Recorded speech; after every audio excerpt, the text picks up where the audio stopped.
السلام علیکم ورحمۃ اللہ وبرکاتہ۔ دوستو، رمضان کے مہینے میں 4 کام کرنے کا رسول اللہ صلی اللہ تعالیٰ علیہ وسلم نے خاص طور پر ہم لوگوں کو حکم دیا ہے۔ وہ 4 کام کون کون سے ہیں؟ آئیے آج میں آپ لوگوں کو بتاؤں گی کہ خاص طور پر 4 کام رمضان کے مہینے میں کرنے چاہیے۔ حضور صلی اللہ تعالیٰ علیہ وسلم نے ارشاد فرمایا کہ رمضان میں 4 چیزوں کی کثرت کیا کرو، 4 چیزوں کو خوب کیا کرو۔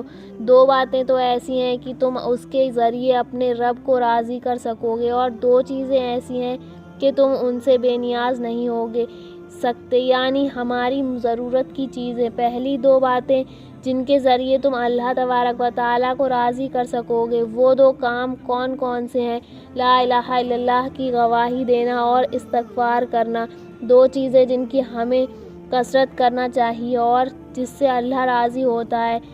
روزہ ہم کیوں رکھتے ہیں؟ اللہ راضی ہو۔ رمضان میں نمازیں کیوں پڑھتے ہیں؟ اللہ راضی ہو۔ تہجد کیوں پڑھتے ہیں؟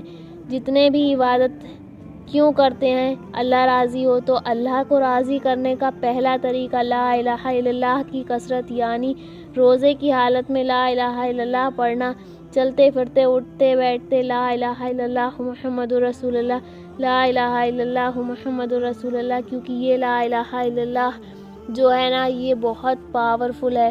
حدیث میں آتا ہے کہ یہ اتنا پاورفل ہے کہ ترازو کے ایک پلڑے میں دنیا آسمان رکھ دیے جائے اور ایک پلڑے میں لا الہ الا اللہ رکھ دیا جائے تو لا الہ الا اللہ والا پلڑا جو ہے وہ جھک جائے گا۔ اور حدیث میں آتا ہے افضل و ذکر و کلمات لا الہ الا اللہ کہ لا الہ الا اللہ یہ بہترین ذکر ہے۔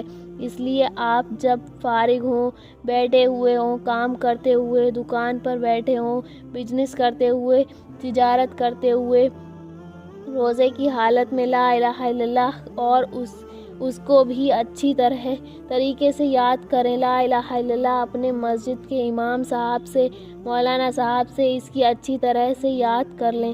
لا الہ الا اللہ تو پڑھنے میں بھی مزہ آئے گا۔ ہم لوگوں کی پرابلم یہی ہے کہ لوگ اچھے پڑھنا نہیں جانتے، پڑھنے میں بھی مزہ نہیں آتا۔ ٹھیک ہے، پہلی چیز ہے لا الہ الا اللہ، دوسری استغفار کرنا، اور وہ 2 چیزیں جن سے تم بے نیاز نہیں ہو سکو گے، یعنی جو ہماری ضرورت ہے وہ کیا ہے کہ تم اللہ تعالیٰ سے جنت کا سوال کیا کرو۔ رمضان کی حالت میں، رمضان کے مہینے میں، روزے میں ہم جب بھی دعا مانگیں تو اللہ تعالیٰ سے جنت مانگیں کہ اللہ تعالیٰ تو جنت عطا کر۔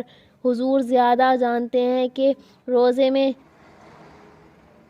روزے کی حالت میں ہمیں کون سے اعمال کرنے چاہیے۔ تو پہلا تو کلمہ طیب، دوسرا استغفار کی کثرت، تیسری چیز اللہ سے جنت مانگنا۔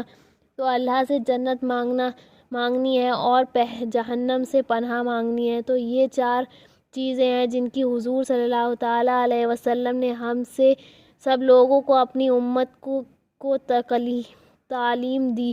ان 4 چیزوں کو روزے کی حالت میں رمضان کے مہینے میں خوب اللہ سے مانگو۔ کلمہ طیب کو کثرت، استغفار، یہ 2 چیزیں اللہ کو راضی کرنے والی ہیں، اور 2 چیزیں ایسی ہیں جن سے ہم بے نیاز نہیں ہو سکتے۔